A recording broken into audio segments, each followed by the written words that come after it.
Hello everyone, I haven't been on live in probably 10 or 11 days, so it's good to be back. Today I want to talk to you about some things that I learned on my vacation in France. I just got back late last night and I wanted to share some things that I've learned. Now some things are about the country itself, but the main thing I want to talk about is what I learned about edifying each other and lifting each other up and cheering each other on. So just to back up a little bit and tell you, today I've been playing catch up. I've been doing laundry, grocery shopping. I look like this. I've been playing catch up because it's back to the real world. And I say real world because for 9 days, eight days, I was sort of living in a fairy tale. I was wined and dined and just spoiled rotten while I was in France with my company. 2 days, my husband and I got to go on a second honeymoon, and we went to Paris first and had a wonderful time. And I learned some things about Parisians that I did not know. First of all, I didn't realize that they eat a large meal around 2 o'clock.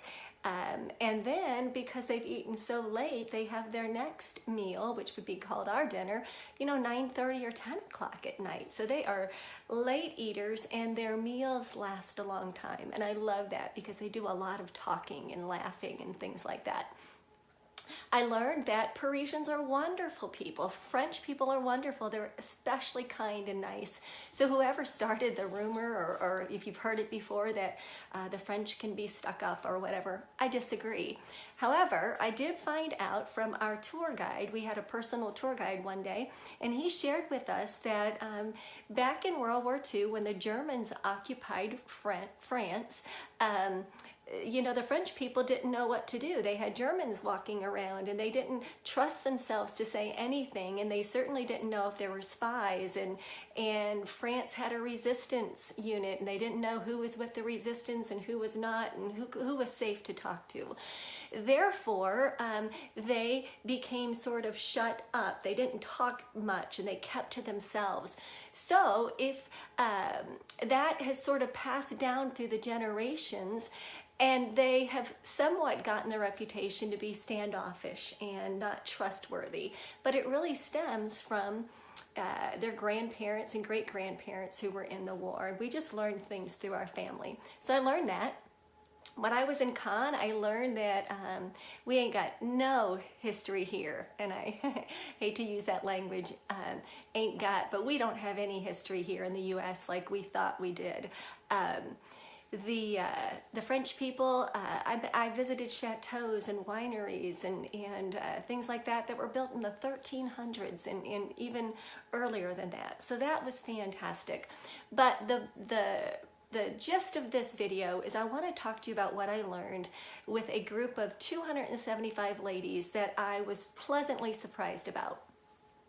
When you get that many ladies together, it's not unusual to come across competition, maybe some jealousy, maybe some backstabbing, rumors, whatever. And I didn't have any of that. I wasn't part of that at all. I didn't get that vibe at all. What I did get is this vibe of edifying each other. So I was sitting around this morning trying to get my bearings of just being back in the U.S. and getting on the same time zone, and I was thinking how blessed the trip was and how grateful I was to be a part of these young ladies, older ladies, middle-aged ladies, all walks of life, and their husbands. And this is what I saw. These 10 character traits of people who love to edify. And the first one was I noticed a lot of people would start the conversation with each other and just tell them how much they meant to each other. And I made it a point to do the same thing. So when people edify, I have found that when you start off giving a compliment right away, you mean so much to me. When you do this, I feel this. So people who cheer each other on often start their conversations out by telling the other person what they mean to them. And we all did it quite often because I was meeting new people but reconnecting with a lot of old friends as well. I also noticed that instead of always monopolizing the phone call, of course, but the conversation, I noticed that people were doing a lot of listening, letting each other share what was on their heart. And that's what people who cheer each other on do. They do a lot of listening instead of talking. The other thing, and I alluded to this earlier, is people who do a lot of cheering each other on don't gossip. I hate gossip. I hate gossip. I want to feel safe and feel safe enough that I can share and be transparent, that I know when I leave the room, I'm not going to be talked about. And that wasn't happening on this trip. So people who are great cheerleaders don't gossip.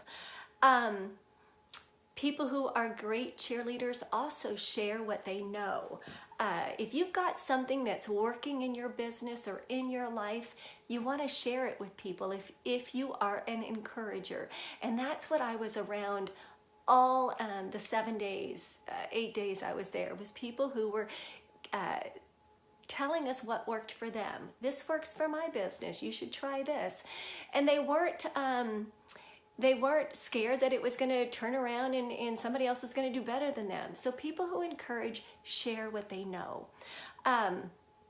People who are great encouragers don't feel the need to impress.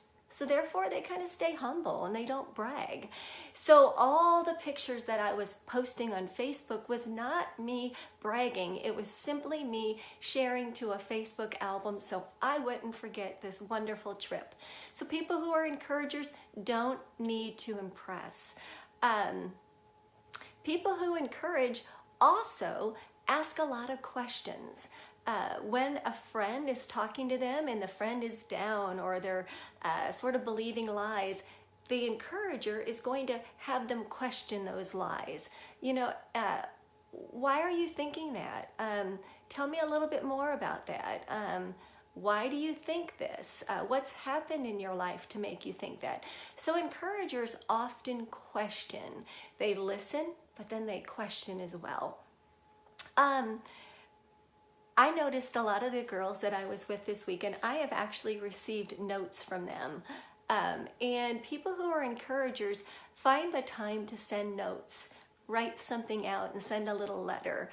This day and age when we are so into social media, we forget that how nice a letter can be. Or even if you're not going to send a letter, maybe it's just a text that says, I've been thinking about you. I've been praying for you. Do you need me to pray about anything? So encouragers take the extra step and they go and they send a little note now and then. This is one that I love because it's about the 5 love languages. If you haven't read the book, The 5 Love Languages, I would suggest that you do. But the 5 love languages are time spent, words of affirmation, the gifts given, touch, and acts of service. So a good friend, an encourager, is going to find out what the love language is to the person they're talking to, and they're going to play on those. So if they know my love language is words of affirmation. So my friends know that I love to be edified by words. So they often encourage me with words. If I have a friend who enjoys gifts, that's their love language, I will send gifts now and then. So think about that when you're encouraging somebody. What is their love language? If you haven't read the book, go get it. I also noticed this going on a lot on this trip, but quite often when we would introduce each other to each other in France, we often started out by giving the person a compliment before we introduce them. This is my friend Amy. She is the sweetest person, and she would give the coat off of her back. I want you to meet Amy. So they often gave compliments as they were introducing them. So try it next time that when you want to be that friend that is an encourager, try introducing your friend in an encouraging way right off the bat. And then the last one, and we did this a lot, and I do it a lot with my team, but we did a lot of shouting out and celebrating in France. So an encourager is going to give a shout out and give a lot of encouragement to the people that they are edifying. So just wanted to share with you those things that I learned on my vacation, the things about Paris, the things about France.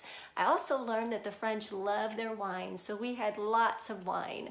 And but anyway, the thing that really struck me the most and I got to come home with and hide in my heart were the traits of people who edified each other. The 10 things that I just came up with is what I saw a lot of. They listen, they don't gossip, they don't brag, they start with compliments, they send notes, they know the love language, they give shout outs.